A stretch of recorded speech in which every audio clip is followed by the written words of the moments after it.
Welcome to the lectures on fundamentals of MIMO wireless communications. We have moved into the spatial channel characteristics. We have seen how to write the expression for the CMO, MISO and MIMO channels. Now we will look into the narrowband antenna array, which is one of the important assumptions. We will also look at the classical IIT channel, which is the one we are going to use mostly, and we will also look at the spatial correlation model, which will be essential in rest of the course. So, with that we will take a look at the narrowband antenna array.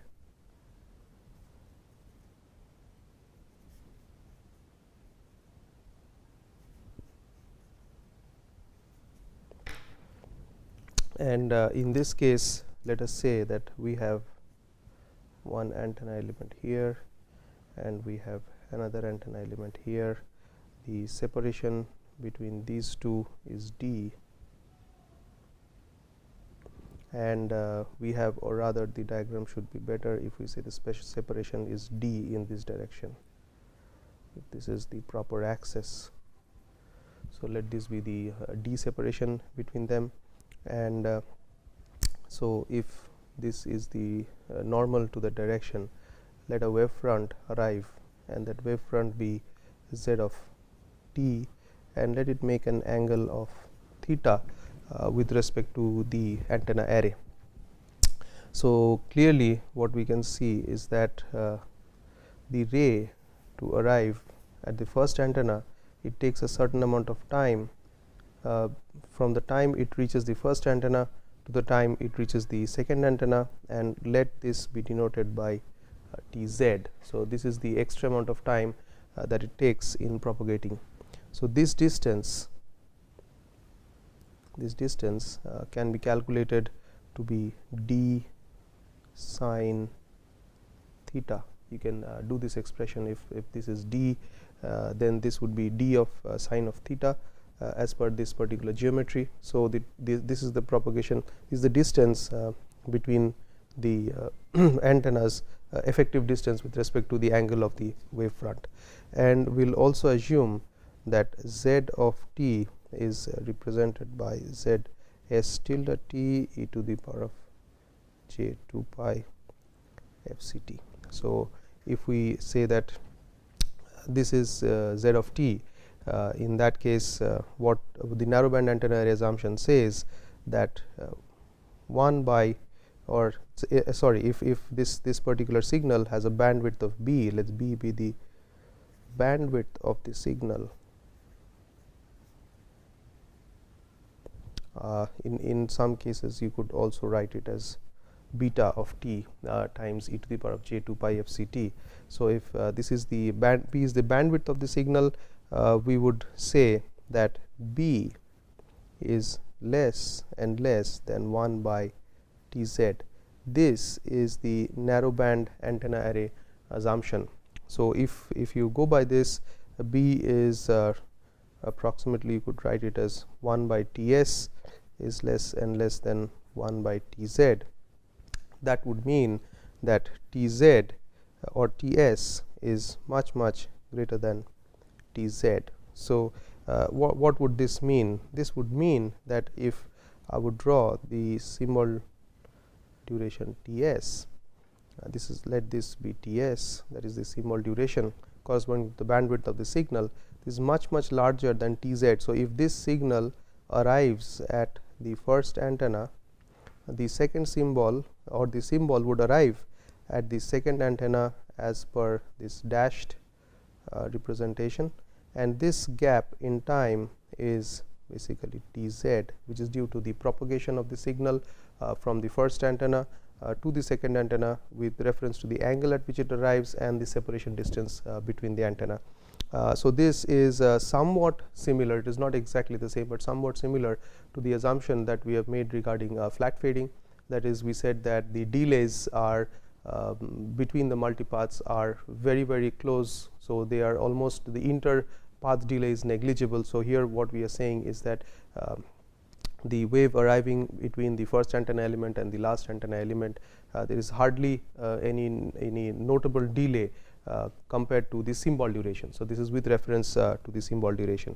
So, if we say that the signal which has arrived in the first antenna is y1 of t is z of t, let's say the signal which is arrived in the first antenna is z of t, then the y of t is the signal y2 of t which is arrived in the second antenna is z of t minus tz. That means the signal which is here is z of t minus tz, or it takes extra time tz, or the signal which has started tz times before. So, that is the delay between these two antennas. So, which would be beta t minus tz e to the power of j 2 pi f c t minus tz. We will also make the assumption that there is a identical antenna pattern. That means the antenna patterns of this and this are the same. So, that means we can make the assumption beta t minus tz is approximately equal to beta t. That means the signal is almost the same, or in other words you could have e to the power of j 2 pi f c t minus tz is equal to e to the power of j 2 pi f c t times e to the power of j 2 pi sin theta times d by lambda c, that means the or d by lambda, which is the wavelength. So, y 2 of t, that means this is with this assumption we have y 2 of t is equal to beta t e to the power of j 2 pi f c t e to the power of minus j 2 pi d sin theta by lambda, which you could write this expression as y 1 of t e to the power of minus j 2 pi d sin theta by lambda c. So, if you look at the signal which is arrived at the second antenna is basically the signal at the first antenna, along with which there is a phase delay due to the effective separation between the two antennas. So, that means the signals which are arriving at the different antennas are only different from each other because of a relative phase delay, and rest of the signal is almost the same. So, this is one of the fundamental assumptions when we make antenna narrowband antenna array. That means we are saying that this distance is not large, this distance is much smaller compared to the symbol duration. So, the signal is effectively the same, but there is a phase difference in the signal when it arrives at the antenna array from the first antenna to the farthest most antenna, otherwise the signal is more or less the same. So, this is one of the important assumptions that we make, otherwise the system model would change if we do not have this narrowband antenna array assumption. With this we move on to the next important description of these kind of MIMO channels, and we have the classical IID channel. This is one of the important channels which we will use in most of our work.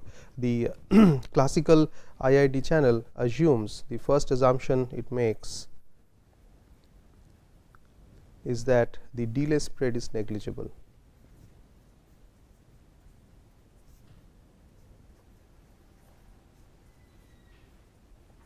The delay spread is negligible. In other words, the tau RMS is approximately equal to 0. So, that is what we have already said in the previous lectures, that in the rest of the course we are going to make this assumption. So, this is basically you are referring to one of the conditions of the classical IID channel. The second one it states is that the H with these two underlines indicates the MIMO channel can be modeled as zero mean, Zm is zero mean, circularly symmetric complex Gaussian with unit variance. Okay. So, this will describe a little bit. Zero mean means the each of the components of H are having a mean of 0. We have already seen, let us say we have H I comma j as one of the component. We have seen the situation where H I j is the mean of H I is 0, and that means there is scattering from all directions. So, that is the one of the cases. Circularly symmetric would mean that it is complex Gaussian. That means if it is Z is represented as x plus j y, these are real Gaussian and they have 0 mean as well as they have the same variance. So, that is the circular symmetricity leads to us, and they are independent of each other. And complex Gaussian is of course this particular expression. Circular symmetricity usually would mean that expectation of e to the power of j phi for all real phi of z is equal to e to the power of j phi and e of z, which leads to e of z being equal to 0. So, that means effectively we have this as the channel coefficients, where x and y components are independent. We have seen that phi, h, q, h I, delta t, they are uncorrelated, equals to 0. This is what we have seen, and we have seen that h q and h I are Gaussian, both are Gaussian. So, for two Gaussian random variables which are 0 mean and they are uncorrelated would mean that these are independent. So, in our case we have h I and h q components are independent. So, they are 0 mean and they are complex. So, basically it is a 0 mean circular symmetric complex Gaussian representation. So, this condition satisfies, and in other words we are basically stating that expectation of h w, we will describe what is h w. We are basically talking about h w in terms of spatially white. So, w indicates white, you know about white Gaussian noise. So, white means in the space dimension there is probability of rays arriving from all directions with equal probability. So, h w I j, that means for this matrix ith I comma j element, that means ith row jth column element, expectation of that is 0. This is one of the first thing. The second thing is, once we have said the mean is 0, we would say that h w I comma j, the mod squared value of it is 1, that means it is unit variance, and it is circular symmetric, that means uncorrelated or spatially white. Sorry, we are talking about this classical IID, that means it is independent, identically distributed, independent and identically. So, what we have is h w I comma j, h w m comma n conjugate, if you take this product, is equal to 0 if I is not equal to m and j is not equal to n.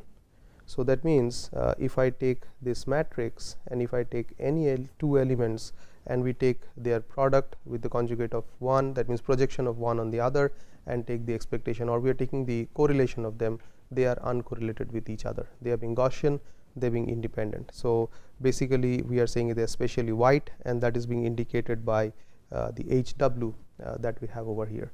So, this describes the classical IID channel, which is one of the very important channels that we use in deriving many of the results.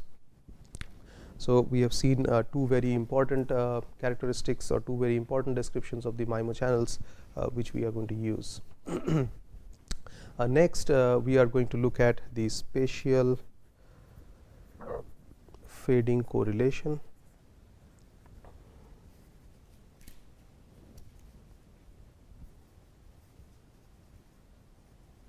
So, what we have described is a white channel, that means it is uncorrelated, all the points are independent.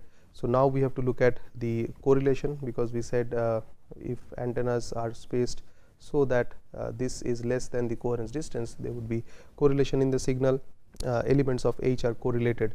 So, basically we are talking about H, the channel matrix which is having correlated elements. So, this is modeled as vec of H. This is the vectorization of H. H is a matrix, we will describe how to vectorize it, is R, which is the covariance matrix, a square root of that times vec of H w. In other words, it says that if I can generate H w, that means a spatially white channel, and I have this correlation model, then using this, or rather if I have this, I can generate a H w, and this would bring in correlation amongst the elements. I would generate a channel matrix which would be correlated. So, this is a spatially white channel. Using the covariance matrix, I could generate a spatially correlated channel coefficients, which will be useful in performance analysis. The vec operation, it basically stacks the columns of A. So, suppose a vec of A is what we are interested in, and if A is equal to A1, A2, this is a column, this is a column. So, I put it as an underline underscore indicating it is a vector up to let us say A n. So, this is a matrix, this is a column, this is a column, this is a column, these are all vectors. So, this is a matrix. Vec of A would be the operation A1, A2. So, this is the whole column, this is the whole column up to A n. So, A1 stacked above A2, stacked above A3, and so on and so forth. So, this is how you do the vec operation. So, with this you could generate this particular H, and from vec of H you could get back to H. So, H w that we have over there is a spatially wide MR, sorry, it is a MR cross MT channel matrix, and R is MR MT cross MR MT covariance matrix, and R can be obtained as E of vec of H times vec of H Hermitian. Look at this. So, basically if you have H, from H you could get R. So, this is another way of stating it. So, if I have R, then I could get H. If I have H, then I can get R. So, this is either way of going from HW to H, or from going from H to R. So, this is the expectation, means over several realizations of H you could get the covariance matrix. And this being a Hermitian matrix, you can clearly see this is Hermitian matrix. So, R, the covariance matrix is positive semi definite Hermitian matrix. What does it mean? It means that it is Hermitian. Hermitian means if you take A, if Hermitian means the Hermitian of A would be equal to A. So, that is a Hermitian matrix. Positive semi definite would mean that all the eigenvalues of H are all greater than or equal to 0. So, that is what it means. Of course, there are more description. So, from this point onwards, as you can clearly see, we are using some of the results of linear algebra. So, again at this point it would be very crucial if you could revise some of the important formulas from linear algebra, which will be used quite often in this case. So, now we can see is that if R is equal to I MRMT. I MRMT means it is an identity matrix of dimension MRMT. That means identity matrix is the one where only the diagonal elements are 1, rest of them all are zeros. So, that means what it says is that it is correlated only with itself, and the result of correlation is 1, which is pretty natural. When you correlate with any other element, the values are all zeros. So, that means it is 1 1 1 1 0 0 0 0, all zeros except the diagonal elements all are zeros. So, that means any cross correlation term is 0. So, if this is the case, if it is uncorrelated with any other element, naturally it means that what we have is HW. Clearly, if this is identity matrix, even if you go by this, if it is identity matrix, then H is equal to HW, straightforward from this also. So, in other words, it is basically bidirectional that we are trying to explain. If you get R as identity, that would mean that you are dealing with a spatially wide channel. Instead of this, sometimes another way of describing the correlation is also followed, where it is simplified in terms of H is equal to the receive covariance matrix raised to the power of half, HW the transmit covariance matrix raised to the power of half. That means you have HW, one has measured the receive covariance matrix or the inter antenna correlations because of the spacing and the scattering environment, and the transmit antenna covariance. So, if I have these two measures separately, again using HW you could generate the H matrix which has correlation. So, RT is MT cross MT covariance matrix, this is MR cross MT, and this is MR cross MR covariance matrix. So, both since these are covariance matrices, these are again positive semi-definite matrices. So, we can use this method or this method to arrive at H, which would be having spatial correlation. Now, the relationship for connecting RR, RT and R would be R is equal to RT transpose Kronecker product with R of R, where a Kronecker product would be defined in a way that let A be a N cross P matrix and B be a M cross Q matrix. If A and B are two such matrices, then the operation A Kronecker product B would be defined as A11, which is the first element of the matrix A, times the matrix B, then A12 times the matrix B, and so on up to A1P times matrix B.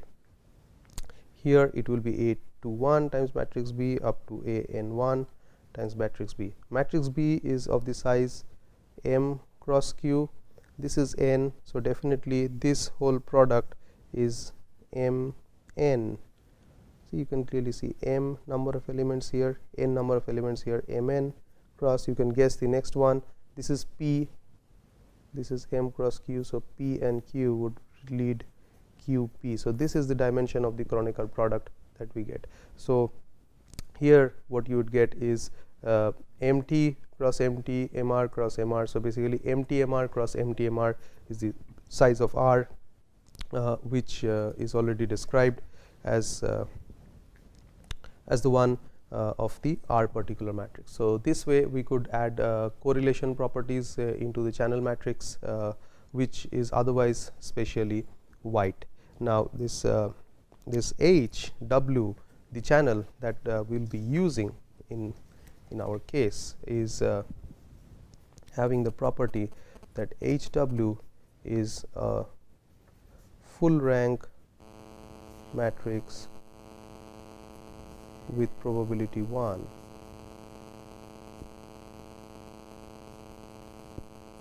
This is a full rank matrix with probability 1. This is very important to consider. So, this we should remember that HW is random. HW is random because it contains MT cross MR number of elements. Each of the elements are complex Gaussian, zero mean and circularly symmetric. So, that is HW entries. So, it can form a matrix because it is a random matrix which can have certain amount of correlation. The moment there is a correlation, rank is no longer a full rank matrix. So, what we are saying is we are taking the channel contents or the channel elements of HW in such a way that it is a full rank matrix with probability 1. So, if we are using HW, it will be the one which is full rank. In presence of, if there is any correlation, if there is any transmit or receive correlation, the rank is modified and constrained by the rank of RR or that of RT. So, it is constrained by the rank of RR and RT, and then the rank of the matrix is less than the full rank of HW. We will see many things in details later on. With this, we would move on to some of the statistical properties of HW.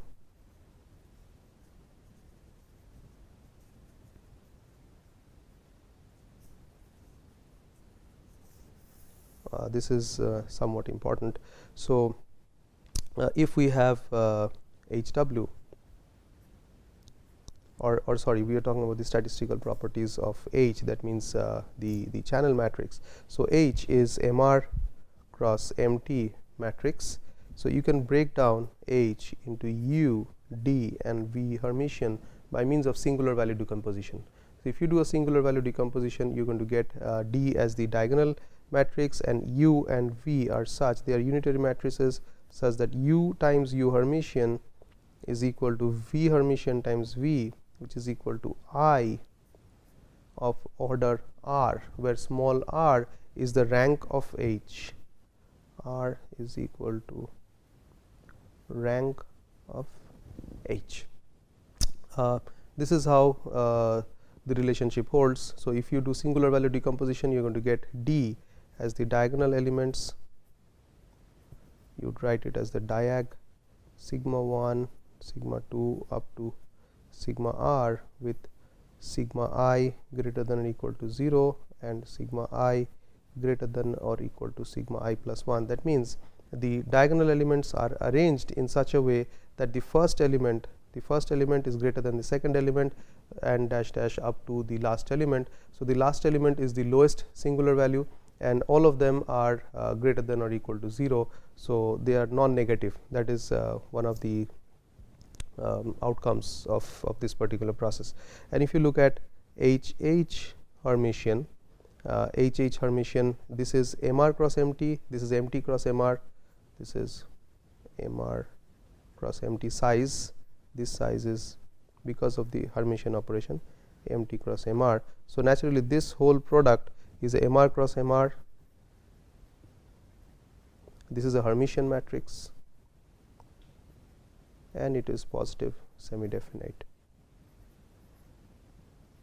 So, it being positive semi-definite, again the product of the eigenvalues are greater than or equal to 0, and these HH Hermitian you could decompose into HH Hermitian, you could decompose it into Q lambda Q Hermitian, where lambda is the diagonal matrix consisting of the eigenvalues H1 lambda 1, lambda 2 and up to lambda MR. So, these are the eigenvalues of HH Hermitian, and lambda i's are greater than or equal to 0 and lambda I is greater than or equal to lambda I plus 1. Again a similar thing like the singular values. So, with this we further have the description that lambda I is equal to sigma I squared if I is equal to 1 to up to R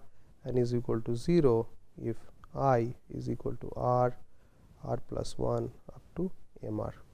So, what we have said here is that whether we look at the singular values of H, that means here we have H from which we have arrived at the singular values, or we take the HH Hermitian and we arrive at the eigenvalues of HH Hermitian, they are related to each other in the form that lambda I, the eigenvalues, the ith eigenvalue of HH Hermitian is equal to square of the ith singular value of H. So, this is the relationship that we can use in all our expressions that we will encounter in future. And when we talk about the singular values or singular value decomposition or the eigenvalues in this, when we do the eigenvalue decomposition, we will assume the first eigenvalue is greater than the second eigenvalue and so on up to the last eigenvalue, and they are all greater than or equal to 0. Now, this positive semi-definiteness of this HH Hermitian and HH Hermitian, you can or this R matrices or this R matrices, that means RR or RT matrices, you can easily verify from the first principle. That means if you set out with let H be equal to H11, H12, H21, H22. Suppose you set up with certain H, you will arrive at conditions where you are going to get that this particular product HH Hermitian, this particular product is having only terms which are like mod squared terms, and mod squared terms are greater than or equal to 0. The minimum value that mod squared terms can get is 0. Otherwise, it cannot take negative values, and that's another reason why you would call it positive semi-definite. And now, one more thing to remember, that since H is random, because H is random, because H is made up of H11, H12 up to H1 MT, H21 up to HMR1 and HMR MT. Each of these are random. That's what we said. These are zero mean circularly symmetric complex Gaussian. So these are all random. Therefore, H is random. If H is random, so are the singular values and so are the eigenvalues. So we should remember that these are all also random values, and what we will briefly look at in the next lecture is about the distribution of these eigenvalues and that of the minimum eigenvalue of H. So that would give us a description about the H channel, which is the MIMO channel coefficient. So that's all for this particular lecture. In the next lecture, we're going to see the distribution of these lambdas and also one particular moment generating function for Frobenius norm of H, which is also very important, which we'll be using in the bit error rate calculations. Thank you.